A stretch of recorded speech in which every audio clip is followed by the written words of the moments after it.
Olá, fabulosos! Sejam bem-vindos a mais um vídeo.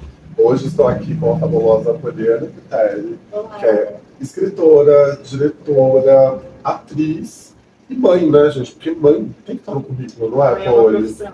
Mãe é uma profissão, ela não tem remunerada, não remunerada, mas ela tem que estar no currículo.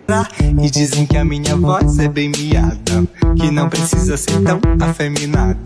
Precisasse, precisasse, precisasse, precisasse, precisasse. E é isso. Quer dar um bom dia para os fabulosos? Bom dia, boa tarde, boa noite. Exato. Tudo bem, pessoal? Bom, como o Rô falou, eu sou Poliana, trabalho com teatro, sou autora desse livro, entre outras. É um livro, a gente vai falar um pouco dele, né, no decorrer da conversa. Sou mãe de uma menina linda, Liz, de 5 anos. Uma fofa. E hoje a gente está gravando aqui num ambiente maravilhoso, que é uma livraria aqui na Moca, que chama Select. Selecta Livros. E é um lugar assim muito aconchegante. Eu vou deixar aqui depois o contato para vocês visitarem, que é um lugar assim maravilhoso. Mas, Poli, antes das perguntas, eu vou fazer aquela pergunta clássica. É Poliana por causa da Poliana? É por causa da Poliana. Minha mãe viu o filme que é inspirado no livro da Poliana, quando ela estava grávida, e aí ela escolheu meu nome. E é uma história que eu amo muito, né? Eu tenho o livro Poliana Menina e Poliana Moça, com a assinatura da minha mãe e o outro da minha avó, quando eu tinha 1 ano e 2 anos de idade, que elas me deram. Gente, é uma que história legal. que norteou mesmo. Tá vendo? O nome Poliana vem daí. E como boa sagitariana, eu jogo o jogo do contente sempre também. Que é importante, né, gente? A gente tem que acreditar, tem que confiar de que tudo vai dar certo, que vai ser sempre muito legal. Gente, bom, vamos lá. Quando eu fiz né, já teatro com ela, né, e assim que nós nos conhecemos, e na época a companhia chamava Companhia Naturalis. Hoje ela se chama Companhia Matita, que é a troca. E por que esse nome Matita? Eu adoro falar sobre isso, então vai longe. Então, a companhia ela surgiu em 2011. Então, um grupo de teatro era uma vontade muito antiga que eu tinha para poder expor algumas questões. Eu sabe que eu tenho umas posições sociais muito bem definidas, eu gosto de falar sobre isso enquanto eu estou dando aula, dirigindo, tentando escrever. E aí eu fundei esse grupo. A ideia era fundar junto com um grande amigo meu, Pedro Zacarias, um ator muito querido. Gente, adoro ele. Conheci também. Incrível esse meu amigo. E aí a gente começou a fazer teatro juntos, eu e o Pedro, em 2001. Na minha primeira aula de teatro, eu conheci o Pedro. A gente fez peças amadoras juntos e tudo mais. E aí a nossa primeira peça de teatro amadora que a gente fez na vida chamava Naturalis, que era inspirado num livro do Carlos Drummond de Andrade que se chama O Amor Natural. E aí o Pedro deu essa ideia de colocar o nome da peça em latim, Naturalis, era uma peça sobre poemas eróticos. E é muito interessante, gente. Leiam esse livro, que é um livro pouco conhecido do Drummond, né? A gente conhece a outra parte dele. E o livro O Amor Natural são de poemas eróticos. E aí fizemos essa peça e a gente tinha esse combinado, eu e o Pedro, que a gente fundaria um grupo de teatro profissional e colocaríamos esse nome. O Pedro mudou de cidade quando eu estava começando a companhia, né, e deixei o nome e tinha essa questão poética e tudo mais. E aí a gente tinha essa veia poética mesmo, a poesia, a literatura, sempre norteou muito os nossos trabalhos. Né? Mesmo a gente fazendo construções dramatúrgicas coletivas, era uma fonte de inspiração e de estudo. Mas em 2014 a gente deu uma virada nas nossas pesquisas, na nossa estética, até na formação do grupo. Então em 2014 a gente se encontrou enquanto um grupo feminista. A gente se entendeu assim, não foi da noite para o dia, foi um processo, foi um momento que estavam só mulheres participando do grupo, da pesquisa. E aí a gente começou a estudar feminismo, começamos a ler sobre mulheres, começamos a contar os nossos casos de opressão. E aí a gente fez o espetáculo A Mulheres, que estreou em 2014, a gente fez um experimento cênico, em 2016 a gente começou a temporada, fizemos várias apresentações, participamos de festivais. Foi uma peça que a gente trabalhou bastante, graças a Deus. E aí depois disso a gente começou a fazer a Nancy dirigiu Menina das Luzes, e a gente começou o processo de Marias, e aí dentro disso a gente começou a entender que o perfil do grupo estava mudando, que os objetivos do grupo estavam mudando. Então a gente queria um nome, porque o nome é o que nos apresenta, é a nossa identificação, né? A gente queria um nome que chegasse assim na nossa frente, né? Que falasse, entendemos. Talvez o Matita não chegue ainda com essa potência de bater o olho e falar, ah, tá, é um grupo feminista. Mas pra gente faz muito sentido, eu espero que pra vocês também. Existe a lenda da Matita Perê, né? Que é do norte, do nordeste do país, dependendo da região, é Matinta Perê, Matita Pereira, cada lugar chama de um jeito, né? E essa lenda, ela é baseada numa mulher, como se fosse uma feiticeira, uma bruxa, Legal. e aí já tem toda essa questão, né, da mulher enquanto bruxa, né, a bruxa do mal. Foram queimados. Isso. E aí a função dela é defender a floresta, defender as pessoas que são oprimidas. E isso é uma das partes, né, que dependendo da região a história dela é contada de formas diferentes. E ela se transforma em pássaro e ela tem uma música, um som muito específico e ela troca o canto dela enquanto ela está como pássaro por objetos. Então, tipo, ela vai cantar na sua casa e em troca você dá um café, você oferece alguma outra coisa. Que legal. Então, ela oferece algo artístico em troca de alguma coisa. Falando de um jeito resumido e superficial, porque, como eu falei, dependendo da região, a história é contada de outras formas. Em alguns lugares é uma lenda muito forte, que as pessoas de fato têm medo da matita e várias coisas acontecem. Só que Mulheres independentes, né, tem esse porém, né, elas assustam. Exatamente. E aí a gente se identificou com isso, né? Uma mulher tida como bruxa, que se transforma no pássaro, que é o símbolo de liberdade, de voo, que troca sua arte por algo. Acho super, eu ia comentar isso, né? É como nós, todo mundo do teatro, né? Isso. Você troca a arte por alguma coisa, enfim. Pretendemos. Pretendemos, né? Mas que legal, muito, muito legal. Eu achei bem interessante o nome. Quando somos a Companhia Matita de Teatro. Que legal. Esse nome. E aí, pô, durante o meu curso, né, durante o período que eu fiz, a gente trabalhou o Teatro do Oprimido, né? A gente trabalhou muito Boal.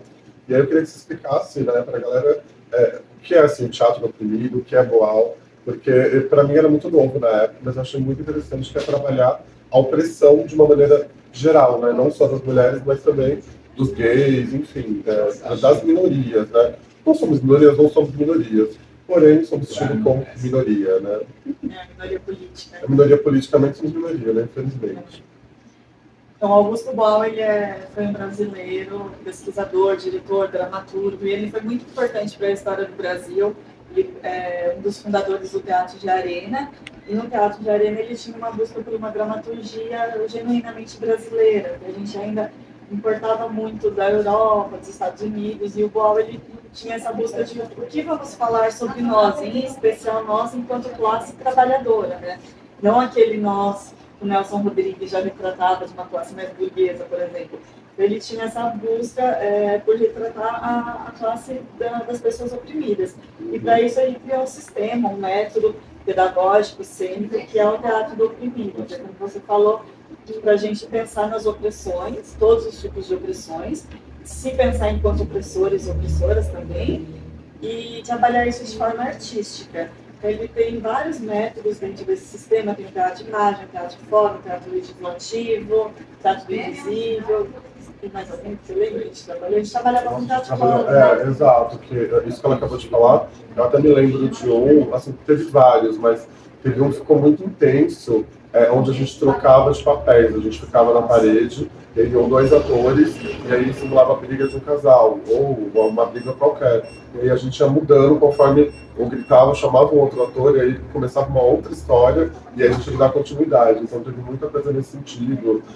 Aquele que eu já comentei uma vez, que é você falar sobre uma coisa que te machucou muito, e aí você falar sobre aquilo. Então, é libertador, né? Você poder colocar para fora, assim, uma coisa que te machucou, que te fez muito mal, assim. Para mim, foi muito importante o processo, porque eu estava num momento de me descobrir novamente, né?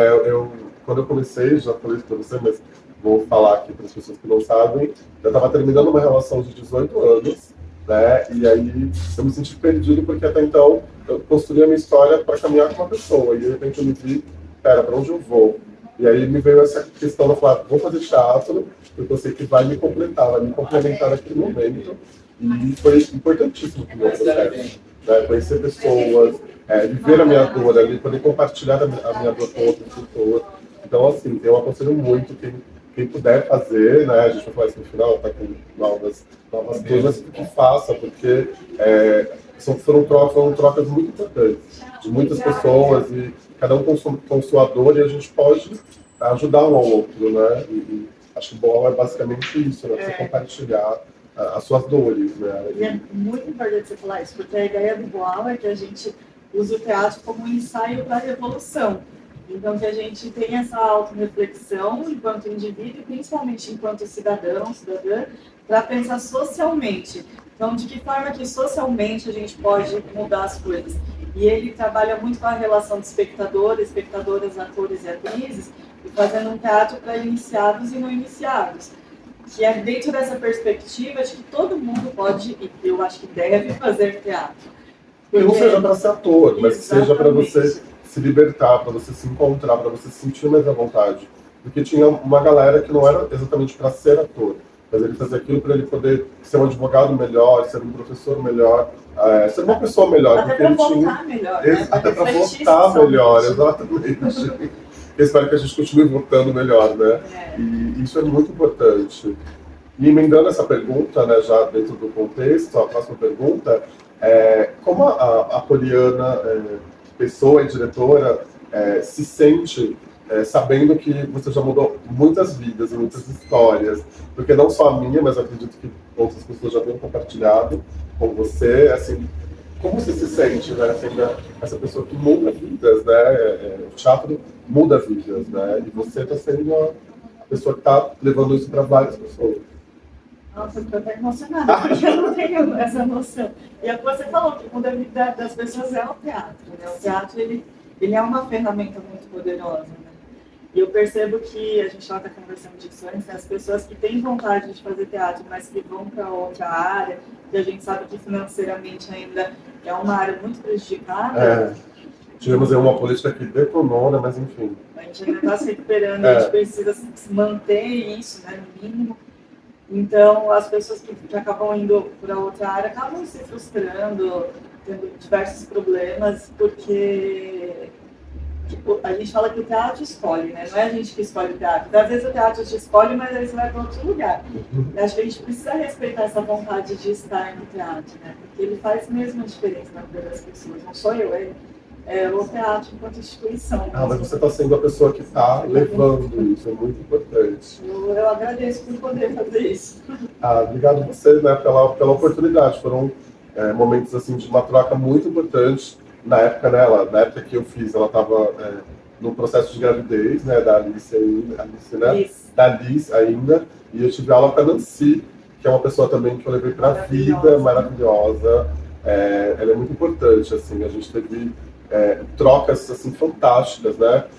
Até antes de eu fazer a próxima pergunta, já que eu estou emendando, eu queria falar dessa importância que eu aprendi com a Nancy, né, e depois com você, que é essa troca da pessoa gay com as mulheres, assim, o quanto é importante a gente se unir, né? Porque querendo ou não, assim, a gente luta pelo mesmo ideal. A gente tem como vilão, vamos falar dessa forma, né, a mesma pessoa, entendeu? E a gente precisa entender. Eu acho que isso precisa ser mais colaborativo, né? Porque ainda não é tão colaborativo.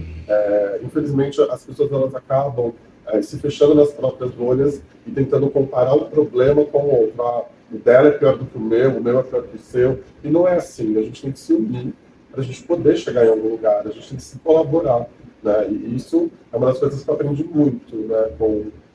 Convivendo com pessoas de a palavra feminista, ela é ok ainda falar?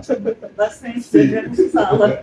Com pessoas mais feministas que me mostraram um outro lado, né, que eu não preciso, como homem gay, eu não preciso roubar o lugar, eu posso ser um colaborador, entendeu? Eu posso ser um apoiador, né, sem essa necessidade de roubar o protagonismo de ninguém. E isso é muito importante, porque eu ainda vejo muito essas questões, sabe? Já fulano é drag, aí fulano tá roubando o lugar de uma mulher. Não, não é isso. A gente pode sim sentir, ouvir o problema do outro e tentar de alguma forma colaborar, tentar de alguma forma ajudar, né? Isso é muito importante. Muito, porque o feminismo ele está a favor de todas as pessoas, né?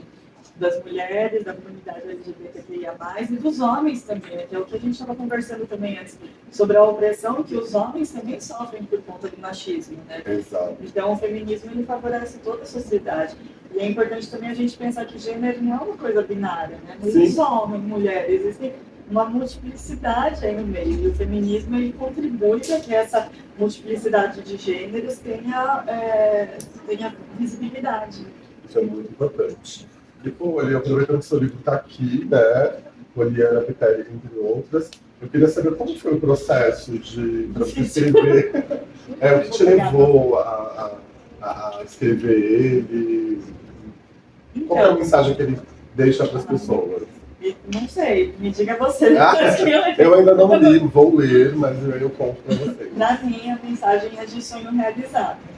Porque aqui tem escritos de 10, 15 anos atrás e da semana que eu mandei para a editora.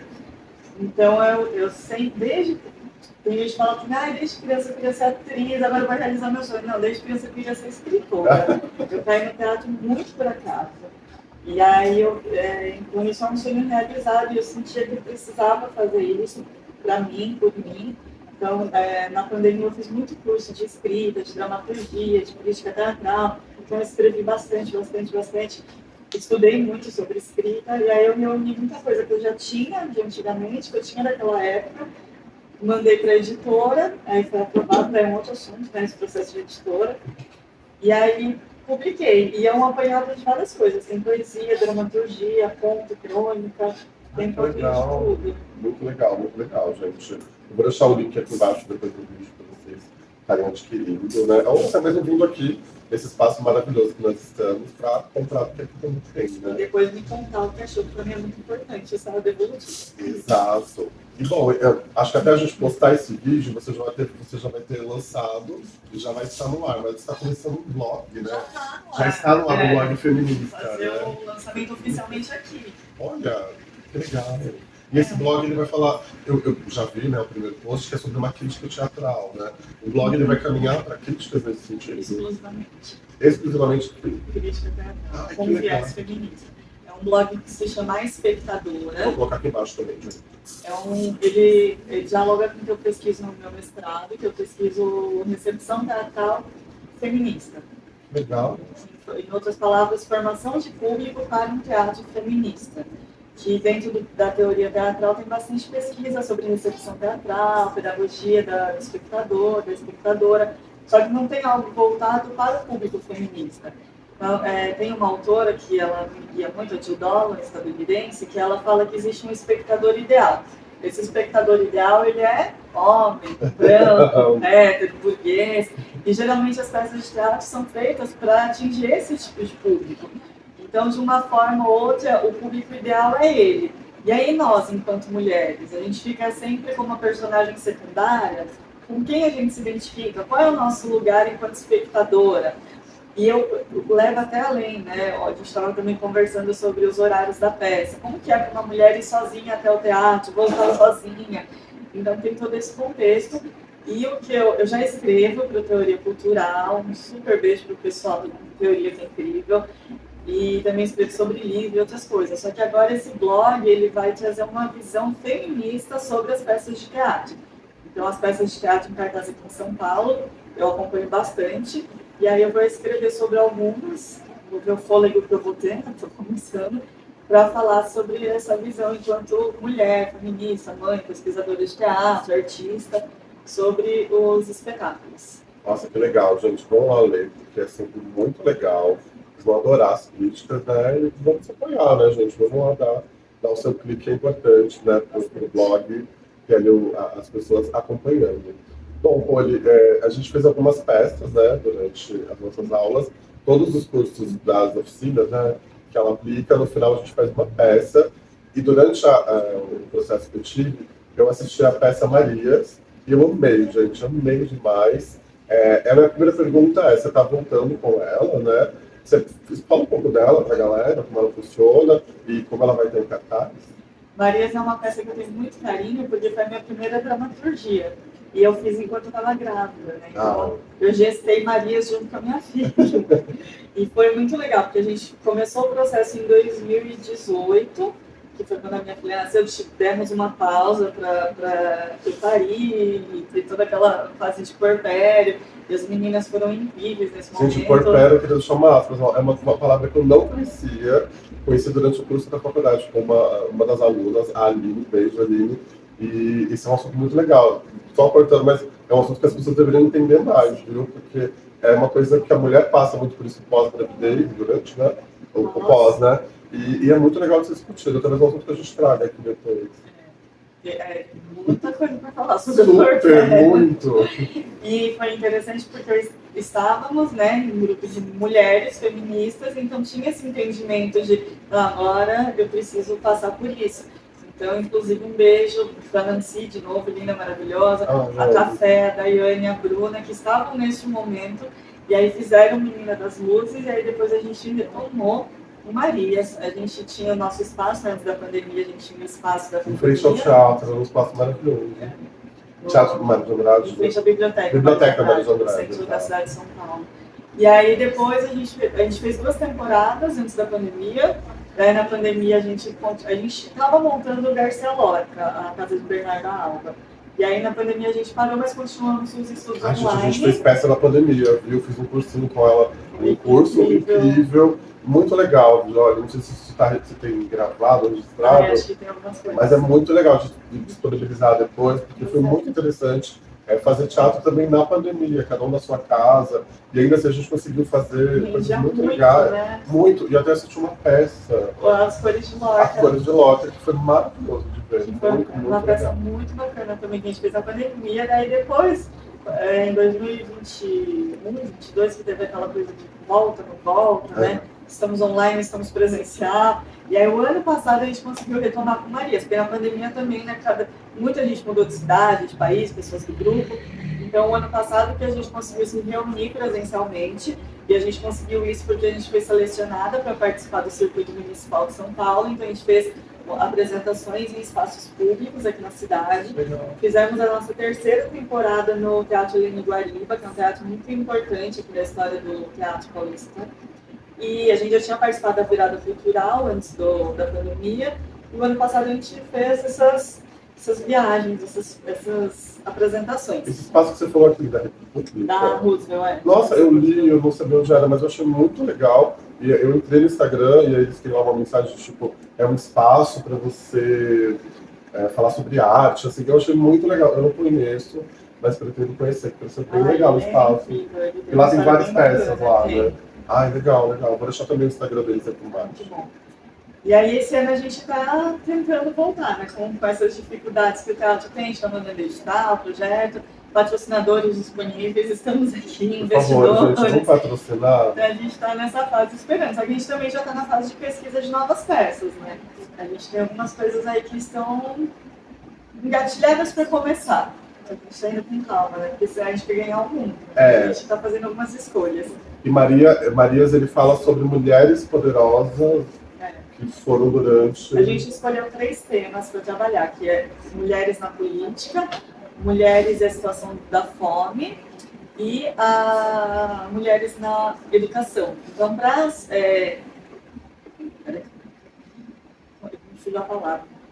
para simbolizar esses 3 temas, a gente escolheu 3 mulheres, que é a Pagu, a Patrícia Galvão, que a gente fala sobre o sufrágio feminino e sobre a luta das mulheres na política através dela, que foi a primeira presa política no Brasil.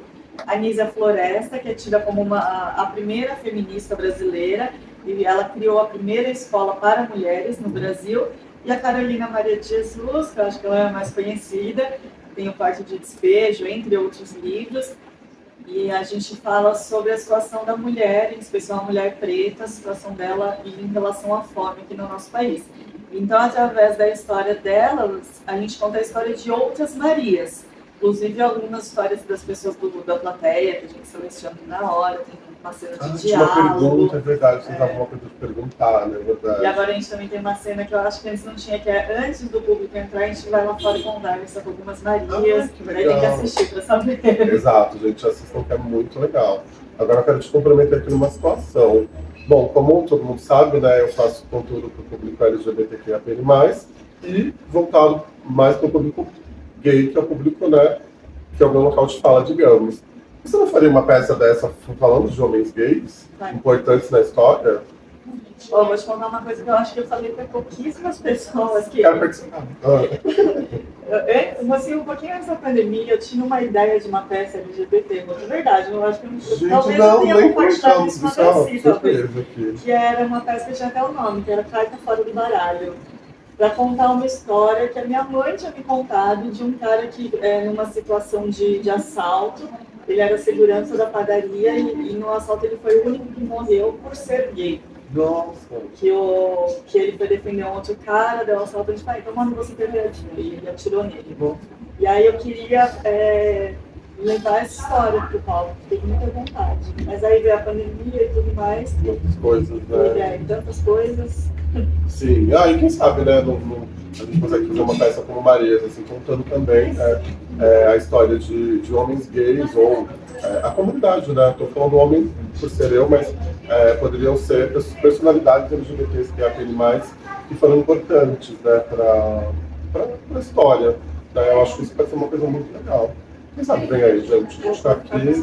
Eu adoro escrever, ela adora escrever. Quem sabe a gente faz uma coisa em conjunto, né? Não? Gente, a gente está caminhando para o final aqui da nossa entrevista, mas eu queria que você falasse agora no final sobre os cursos que vocês estão começando agora. Aqui onde como funciona. Eu também vou deixar as informações aqui embaixo, mas é legal você falar um pouco sobre como funcionam essas aulas, período.